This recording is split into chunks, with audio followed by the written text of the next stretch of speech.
okay? You have to have a positive mindset, always. You have to believe in yourself. You have to believe in your products. You have to believe in this company. You have to believe and know in your heart that you have been given a gift to change people's lives every day. You go out blitzing with that mindset. You also need to have a grateful heart. God gave us this business. He works through us. I'm not only grateful for my family for this opportunity, but I am grateful that He is going to put those people in front of me that need this business, that need these products. I'm grateful that the people that I'm going to approach find favor with me, find favor and are willing to accept that coupon. And then I visualize a successful day, I visualize a handful of leads, and I visualize those bookings. Because it all starts with believing in yourself, that positive mindset, a grateful heart, and I pray over my blitz cards. Before they leave my hands, I've said a prayer over them that He puts them exactly where they need to be. So I think that's... I love that. Love it. Can you give everyone some examples of what not to do when you're blitzing? Like just a handful of them. Well, Lisa, I didn't know if I should be excited or offended that you asked me to do this. But, I think appearance is a lot. And if you go out to blitz and you've got your pajama pants and your fuzzy slippers on, I don't care if they are lime green, people are not going to take you seriously. So I would definitely say your appearance is going to have a lot to do with how effective you can be with people. I think it's important to keep it simple and not to vomit on somebody. We get so crazy with our words, so like Sandy said, use that party pack, keep it simple. Another thing is choose your blitzes wisely. I can't tell you how many times I have been at the store with my 4 kids. One kid's trying to jump out of the car, one has a cough, he's hacking all over the place, and I've had people try to talk to me about things. So unless you are offering to hand that busy mom a confianza, if she's in the moment, don't interrupt. So be choosy with who you're blitzing. Awesome. All right, Doreen. I know that you are really good at answering objections. The things like, how does this work? Or, what's in it? Or, I tried that thing before, but it didn't work for me. We've all heard that one. What do you say to those kinds of objections? Give us some examples. I always carry my purse like Sandy does, and I have usually a box of wraps with me, and I'll say, what do you mean it didn't work? I said, I'll say, or if they say, what's in it, I'll give them the box and say, well, here's the ingredients. I don't know how it works, but all I know is every time I put it on my belly, I keep seeing results in 45 minutes. And then I get my phone out, and I'm like, look at my results. I've lost like 65 pounds. I've gone from a size 14 to an 8. She has. And so literally, I take their mind completely off of how it works, really. So distraction kind of. Distraction, totally distracts people. And then if they say, well, I tried this once, it didn't work. I'm like, really? You only tried it once? That's only a sample. A true full treatment is a 4-pack. Let's get a wrap on you right now. Awesome. And I also want to add to that I like to say things like, really? It didn't work? That is so strange. Like, I act so perplexed. Like, you just told me that. You just act stupid. Something crazy. They just told me something like, I can't believe it. And I'm like, well, where's your pictures? Like, can I see them? Oh, you didn't take them? Oh. Well, what about the water? Did you drink half your body weight in ounces of water? And then they're like, no, I was supposed to. By the time I get done with the, lineup of questions, they look at me, and they're like, okay, I guess I need to try another one. I'm like, yeah, that'd be a good idea, since you didn't do it right the first time. All right, Stacy. You and I have been doing this for almost 4 years. Well, actually, over 4 years, gosh. We've gotten pretty good at making sure that we don't just hand out the coupon. We get information. So give everybody some examples of how you get people's information and then different ways of getting that information. Okay, when you blitz, if you don't get a phone number back, you're not going to get very far. One of the things that Todd and I have been doing lately is if the people are busy, I hand them a blitz card and I say, just text me with your name and the word enter, and I'll enter you into my monthly drawing.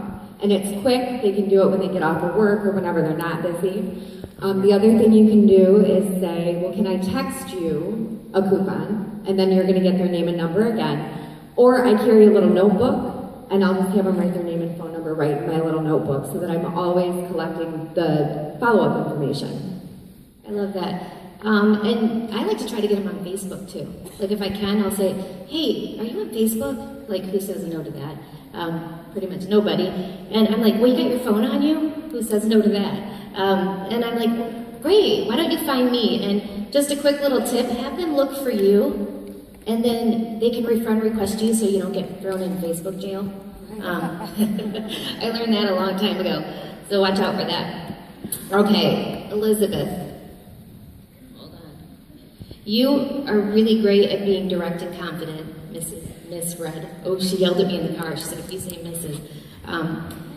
You're good at booking parties on the spot, blitzing multiple people at one time. Give us some examples of that. How do you do that?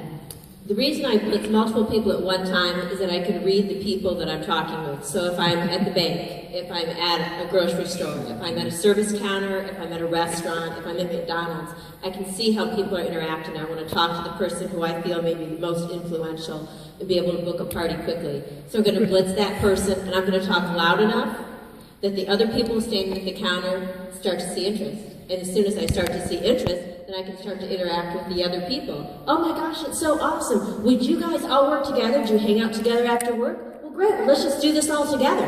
And if they say, no, we work too much, we never get a chance to hang out together, well, that's even more reason to get together. Let me come in and we'll do something here at lunch and, we'll have a little party. So you want to be able to maximize the time that you're in front of the people, and then the person you're going after the party to book already has 1, 2, 3, 4, maybe 5 people that they work with who are already excited about the wrap, and so the person hosting breaks through that fear of who's going to come to my party. Awesome. I love that. Okay, so we're going to start with you since we're already at that and we're just going to do that. Let's do some follow-up because I want to get some questions in really quick. I know that you're great following up. I mean, you've been doing this for a couple years now, and we all know that following up as soon as possible and really don't sit on it. I mean, sometimes I'll get in the car, and if I'm really excited about somebody I just blitzed, I'll text them right then. I'm so excited, that type of thing, because I think that gets them excited. But give us some things on follow-up, blitzing. How do you do that? How do you follow up when you blitz? Okay, well, I'm just on the verge of 50, so technology sometimes is a challenge for me. And so I'm not a big spreadsheet person. So I'm going to tell you a basic system that I use that you're required to use: index cards, expandable file that's $1 from the dollar store, and a pen. And that's my follow-up system. When I blitz somebody, or if I'm at an expo, no matter how I get the lead, they go on a card. And on the card, I'm going to make sure that I have the name of the person, where I met them, what color personality I think that they are. Also, their contact information, whether it's an email that they gave me, or I contacted them by phone, or they just said, call me here at work. I'm going to write that down. And then I'm going to write down when I'm supposed to call them next, or how we should next interact. Like if we said, I'll meet you next time I come into the store, because sometimes it takes repeated interaction to get their contact information, as well as I'm going to put down the product of interest, so that as I continue to converse with them, because see, I use this card for my notes. I don't try to remember everything up here. I put it here and I stick it in my expandable folder. And I'm going to tell you something. It's portable, it's easy to use, and it fits in my purse. So it's the easiest system that I've come up with follow-up to keep them organized. Oh, I love that. That's good. Stacy, tell everybody, what do you say when you follow up? And do you text, call, both? I text first. I feel like everybody looks at their texts at some point, and I keep it friendly and conversational. Either I say, hey, I'm so glad we met yesterday. Do you have time to chat later today? So I'm still trying to set that phone appointment right away. If they're not super receptive, I'll keep the texts going until they are. And with like old leads that have been laying around, I sat and text everybody, hey Amber, how's your summer going so far? And that opened the conversation up, and they'd answer the question before they asked who the heck I was. So awesome. Okay. And Doreen, every time I turn around, you're on Facebook and you've just booked another party on the spot. How are you booking parties on the spot? I mean, you don't even need to follow up. She just does it all right then. Well, my excitement, I've got a big excitement for this whole products and everything. And so when I'm talking to them, I usually have a calendar with me, and so I give them a choice. I'm like, look, I'm free, and my calendar is usually crazy. I'm like, look, I got this day and this day. I give them a choice, and then I tell them, and they'll usually tell me a time, and I say, what's, best for you. And then I want to get that wrap on that person before their party. Because I'm like, let's wrap, because if you have your before and after pictures, you can show your people who are coming to the party your results first. So I always do that, and it's been working out like crazy. I think that's that you guys better be writing that one down. That's a good one. Kathy, why do I give you all these questions? I wonder why.